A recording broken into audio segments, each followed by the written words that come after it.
मैं MS धोनी का dialogue मारना चाहूंगी, अगर तुम मन बना लो तो मुक्तेश्वर दूर नहीं। पहाड़ों की खूबसूरती में लोगों ने ना जाने कितना कुछ लिखा, कविता लिखी, कहानी लिखी, लेकिन शायद इसकी खूबसूरती को पूरी तरीके से बयां कर पाना सबके बस की बात नहीं। मैंने उन्हें इतना देखा कि इतना देखा जितना देखा जा सकता था।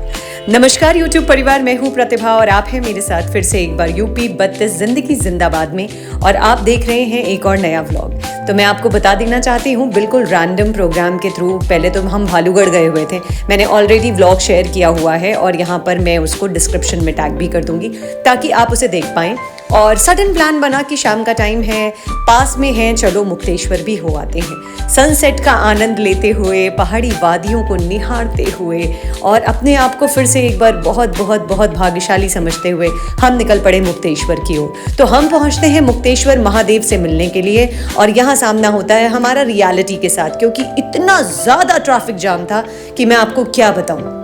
बाहर के लोग ज़्यादा हैं, छुट्टियों में हर कोई महादेव से मिलना चाहता है। और अगर आप यहाँ आसपास का माहौल देखेंगे तो बड़ा ही खूबसूरत है। सीनिक ब्यूटी के बारे में अगर मैं उत्तराखंड को कुछ कहूँ तो ये ऐसा होगा जैसे मैं सूरज को दिया दिखा रही हूँ।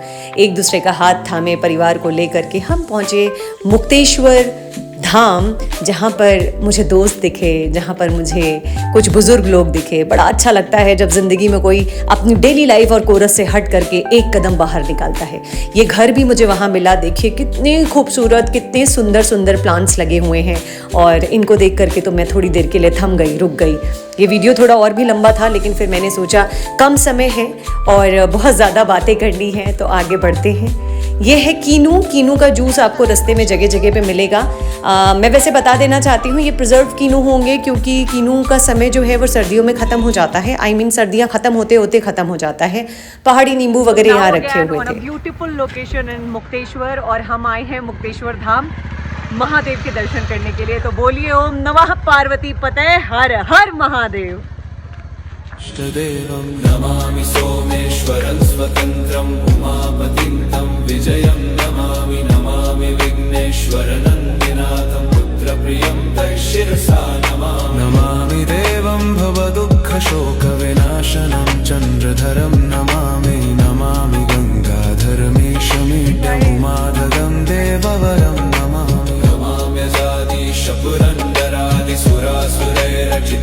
कभी कभी मुझे खुद भी यकीन नहीं होता कि महादेव मुझे इतने सारे मौके दे देते हैं और बुला के कहीं से भी अपने सामने खड़ा कर लेते हैं। मुझे लगता है ज़िंदगी में मैं बहुत भाग्यशाली रही कि हज़ारों लाखों अनगिनत सैकड़ों गलतियों के बाद भी ईश्वर ने कभी मेरा हाथ नहीं छोड़ा। कोई अपनी आस्था से उन्हें भोग लगाना चाहता है, कोई सुंदर सुंदर फूलों से उन्हें ढांक देना चाहता है।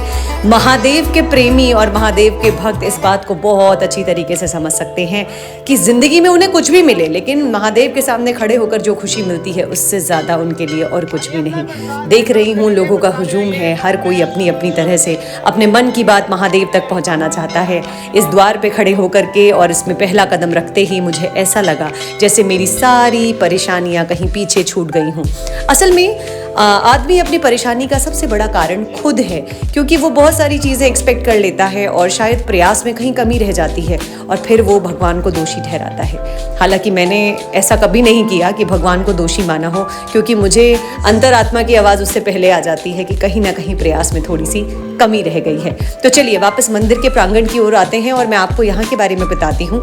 कुछ सीढ़ियाँ बनी हुई हैं जिनसे चढ़ करके आप चोटी पे महादेव के पास पहुँचते हैं।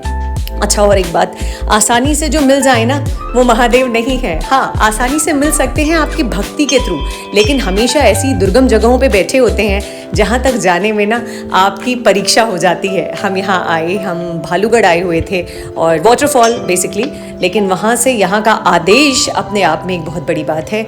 घंटियों की आवाज़, आरतियों की आवाज़, ढोल नगाड़े, सबकी आवाज़ मुझे यहाँ से सुनाई पड़ने लगी थी और हार्ट बीट तो बढ़ ही रही थी, क्योंकि सामने महादेव होने वाले थे और मैं उनके सामने। साक्षात्कार का समय था। बहुत खुशी हो रही है, मुझे ऐसा लग रहा है कि मंदिर जल्दी बंद ना हो जाए और मैं सबको लेकर के ऊपर पहुंची हूँ। यहाँ आरती की आवाज़ आप सुन सकते हैं, क्या मधुर संगीत है। ज़िंदगी में अगर कोई चीज़ सबसे सुंदर है तो वो महादेव है।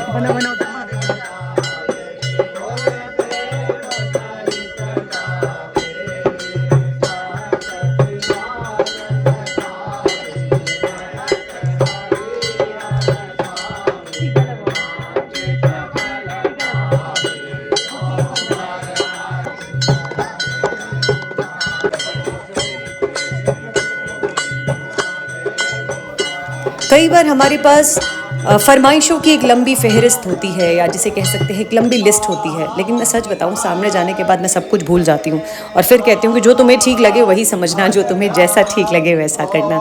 तो बहुत छोटा सा व्लॉग था, मैंने सोचा कि क्यों नहीं आप लोगों को वहाँ बैठे बैठे घरों से ही महादेव के दर्शन करा दूँ। जैसे मेरी नानी है, वो बहुत चल नहीं पाते, उनके पैरों में थोड़ी तकलीफ़ रहती है, तो मुझे लगता है कि उसी एज ग्रुप के और भी बाकी लोग होंगे जो शायद घर बैठे बैठे यहाँ तक पहुँच जाएं, मेरी आवाज़ से उनके मन का संगीत महादेव से जुड़ जाए, तो मेरे लिए बहुत खुशी की बात होगी। और इसको ध्यान में रखते हुए ये छोटे छोटे शूट मैं करती हूँ। बहुत सारी चीज़ें होती हैं जो छूट भी जाती हैं, पीछे भी रह जाती हैं, लेकिन मुझे लगता है किसी भी किए गए प्रयास को छोटा या बड़ा नहीं आंकना चाहिए। आपके मन में भाव अच्छा होना चाहिए, आगे रास्ते तो खुद ब खुद बनते जाते हैं। तो एक बार मेरे साथ जोर से बोलिए, ओम नमः पार्वती पते हर हर महादेव। तो ये छोटा सा ब्लॉग था, आसपास का सीन ब्यूटी आप देख रहे हो। मैंने पहले भी कहा कि इसके बारे में अगर बात करूंगी तो शायद ये 6 मिनट 7 मिनट बहुत कम पड़ जाएंगे।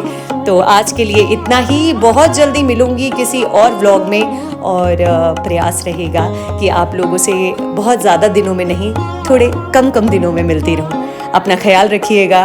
और हाँ, अगर आपके घर में कोई बड़ा है, बुज़ुर्ग है, जो नहीं जा सकता, बाहर नहीं पहुंच सकता ऐसी जगहों पे, तो उनको ये व्लॉग ज़रूर दिखाइएगा। तो पहाड़ी पकौड़ियों को खाने के साथ साथ मैं करती हूँ अलविदा, और ज़रूर मिलूँगी किसी और व्लॉग में। तब तक मी प्रतिभा साइनिंग ऑफ।